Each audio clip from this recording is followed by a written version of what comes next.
contestant this evening, Joe Myers. Survive, then thrive. Survive, then thrive. Joe Myers.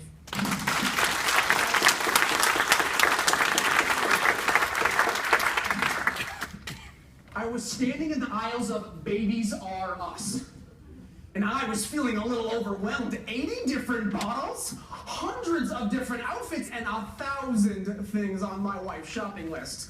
And I only had to find 3 items. Besides shopping, we have daycare, baby room, baby shower, and eventually $25,000 a year college expenses. Madam Toastmaster, fellow Toastmaster, and anybody who's ever felt overwhelmed in the aisles of Babies R Us. I was ready to give up. Go home, I can't handle this.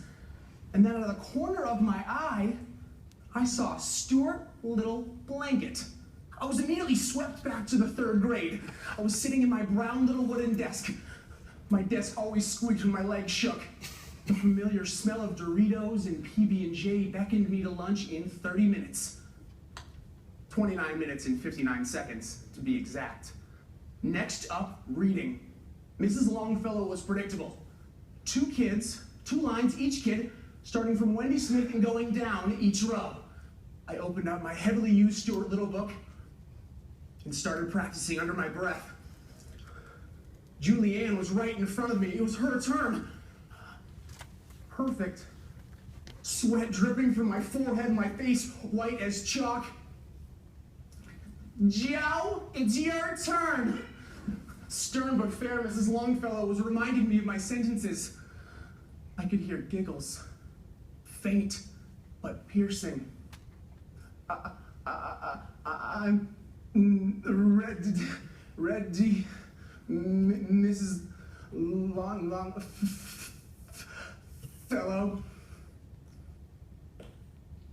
Those 2 sentences felt like it took me 29 minutes and 59 seconds. I sat alone at lunch, like most days, crunching on my Doritos and eating my jelly-soaked PB&J.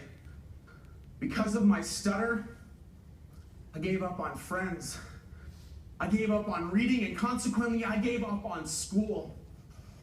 Life kicked me in the face, and I crumbled. I was barely surviving.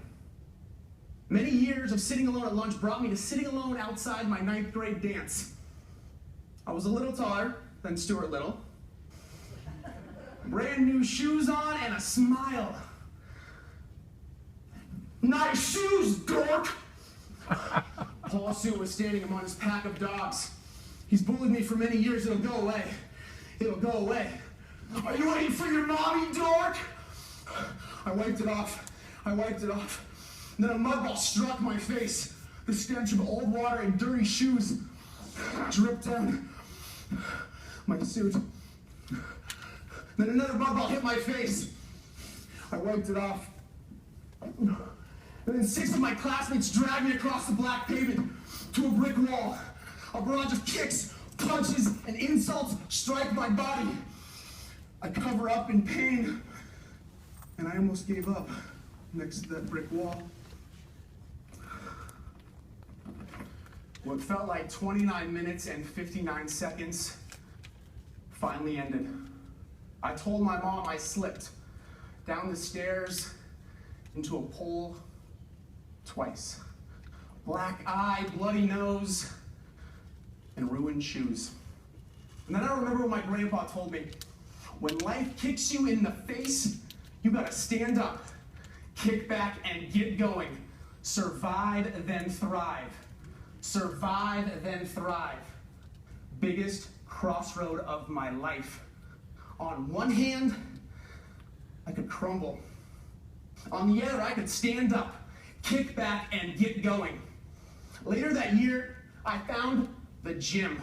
And then I found lacrosse. And each hour in the gym, each hour practicing lacrosse, I remembered that brick wall.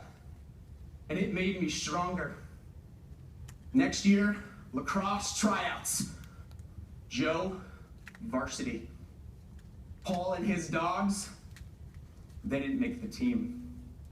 That one success propelled me to college, but after college, I had to get a job. I got a job, good company, great people, better experience. 8 months into the job, lights out. The company was moving overseas. Clear your desk out by Friday at 3 p.m. The world is a funny place. You could be flying high on Thursday, and it can rip it all away from you at Friday at 3 p.m.